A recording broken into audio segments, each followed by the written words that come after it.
किसान भाइयों, गेहूं की फसल में पहला पानी आमतौर पर 21 दिनों के ऊपर ही देने के लिए क्यों बोला जाता है, या फिर पहला पानी हमें कब देना चाहिए गेहूं में, और पहले पानी के साथ में कौन कौन सी खाद हमें डालनी चाहिए?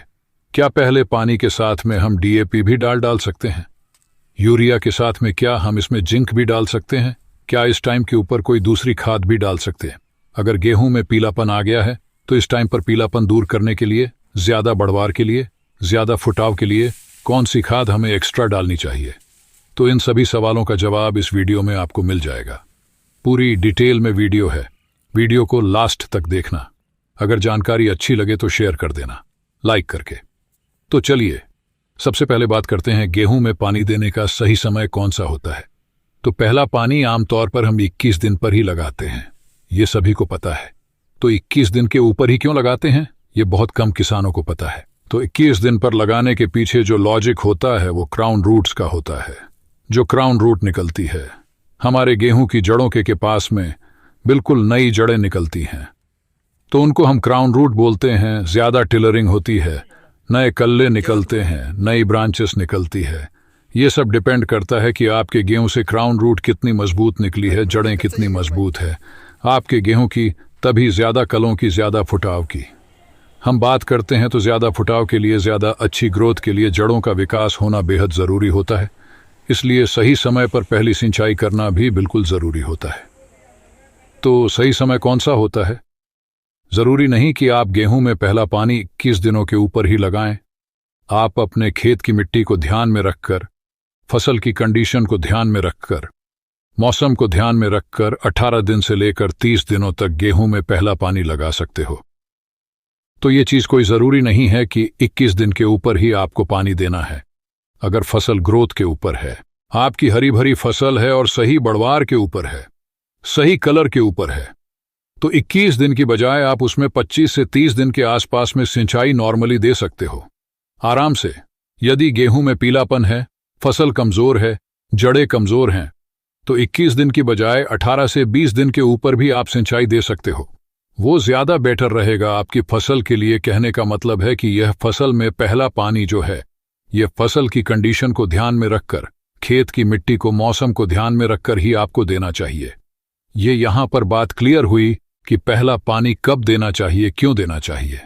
अब अगला पॉइंट हमारा आता है कि पहले पानी के साथ में कौन कौन सी खाद हमें देनी चाहिए, कितनी मात्रा में देनी चाहिए। अगर आपने भिजाई के टाइम पर डीएपी कम डाली या फिर बिल्कुल ही नहीं डाली थी, तो अब पहले पानी के साथ में आप डीएपी डाल सकते हो। अगर डीएपी की मात्रा की बात करें तो आप 30 किलोग्राम यूरिया के साथ में 25 किलोग्राम डीएपी इस टाइम पर पहले पानी के साथ में दे सकते हो। बहुत ही बढ़िया काम करेगी, अच्छा रिजल्ट आएगा डीएपी का इस टाइम पर अगर आप डालोगे तो भी। डीएपी के अलावा अगर हम जिंक की बात करें, अगर आपने बिजाई के टाइम पर जिंक नहीं डाली थी तो आपको इस टाइम के ऊपर पहले सिंचाई के साथ में जिंक जरूर डालनी है। ये ज्यादा फुटाव के लिए, ज्यादा कलों की संख्या बढ़ाने के लिए बहुत जरूरी है। पहले सिंचाई के साथ में जिंक जरूर डालें। मैंने सरसों में ही बताया था और गेहूं में भी आपको बता रहा हूं। ये एक्सपेरिमेंट चाहे आप करके देख लेना। जिंक पहले पानी के साथ में जरूर डालना, यूरिया के साथ में मिलाकर। अगर आपने भिजाई के टाइम पर जिंक नहीं डाली तो 7 किग्रा आपको 33% वाली जिंक इस टाइम के ऊपर डालनी है।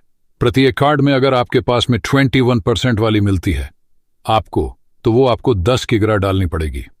1 एकड़ में अगर आपने भिजाई के टाइम पर डाल दी थी तो इस टाइम पर आप 2-3 किलोग्राम जिंक भी यूरिया के साथ में मिलाकर डाल सकते हो।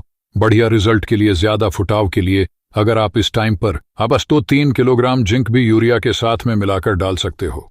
बढ़िया रिजल्ट के लिए, ज्यादा फुटाव के लिए। अगर आप इस टाइम पर डीएपी डाल रहे हो तो आपको डीएपी के साथ में जिंक को मिक्स बिल्कुल भी नहीं करना है। अगर आप दोनों डालना चाहते हो तो पहले आप डीएपी का छिड़काव कर दें पूरे खेत में, उसके बाद में यूरिया के साथ में जिंक को मिलाकर अपने खेत में दोबारा से छिड़काव करें।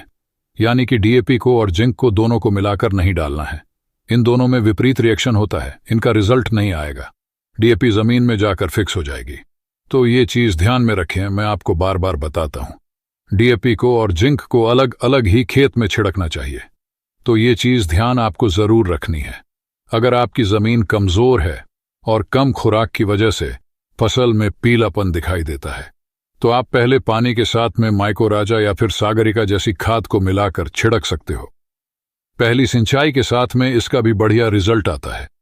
अगर तो माइक राजा का काफी अच्छा रिजल्ट देखने को मिल रहा है। पिछले कुछ सालों से काफी किसान भाई इसको प्रयोग में लेने लगे हैं और बढ़िया रिजल्ट आता है। खासकर रूट में अगर जड़ों की बात करें तो जड़ों में इसका रिजल्ट आता है। जड़ों के विकास के लिए इसका हम प्रयोग करते हैं। बहुत बढ़िया काम देती है। अगर जड़ों का विकास अच्छा होगा तो ऊपर इतनी ही अच्छी ज्यादा मात्रा में जो है फुटाव होगा, ग्रोथ होगी, अच्छी बढ़वार होगी, तो फसल ज्यादा प्रोडक्शन देगी। तो ये चीज आपको ध्यान रखनी है। अगर गेहूं में दीमक की समस्या है इस टाइम के ऊपर, तो यूरिया के साथ में कॉन्फीडो और वगैरह को मिलाकर इस टाइम पर आप छिड़काव करते हो तो दीमक की समस्या भी कम हो जाती है, खत्म हो जाती है। अगर गेहूं में इस टाइम के ऊपर जड़ों में गांठ हो जाती है, ये समस्या नॉर्मली पहली सिंचाई के बाद में आती है। अगर आपको पहले दिखाई देती है जड़ों में गांठ हो जाती है, नीमाटोड आ जाती है, तो आपको यूरिया के साथ में कार्बोफिरॉन 5 किलोग्राम मिलाकर प्रति एकड़ के हिसाब से छिड़क देनी है, छिड़काव करना है पहले पानी के साथ में। तो आपकी गेहूं के अंदर से नीमाटोड, जड़ों के अंदर गांठ है, वो खत्म हो जाएगी, नई जड़ें निकल आएंगी, तो पौधे का विकास फिर से शुरू हो जाएगा, पीलापन दूर हो जाएगा। लेकिन निमाटोड की शिकायत नॉर्मली आती है पहले पानी के बाद में। तो अगर बाद में आती है तो दूसरे पानी के साथ में आपका फुराडोन का छिड़काव करें। ये दानेदार इंसेक्टिसाइड आता है नीले रंग का, तो इससे निमाटोड कंट्रोल हो जाती है। तो इस प्रकार से इस वीडियो में हमने पहले पानी के साथ में खाद और कौन सी बीमारियां हो सकती हैं